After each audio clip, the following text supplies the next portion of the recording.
Oh, hey!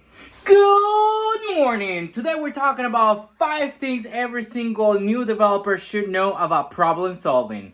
Problem solving. Intro!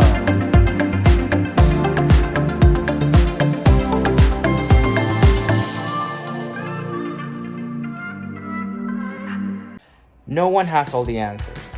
It may seem like developers know everything, but don't fall for this magic trick. Just go figure it out. Yes, it's normal. Figuring out problems is supposed to be time consuming.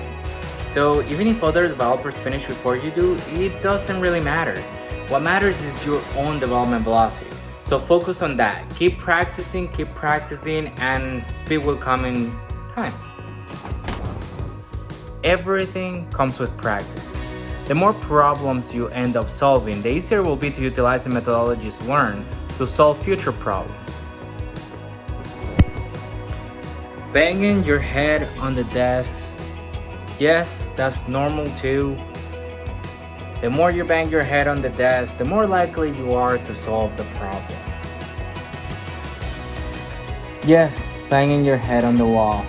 Didn't I say banging your head was normal? Just keep trying until you figure it out, because that's what every single developer does. That's pretty much it. At the end of the day, all you want to do is keep working hard, keep practicing, and you will be able to improve your career as a software developer. And if all else fails, you can always smash your forehead on that subscribe button, and I'll see you next week. Bye.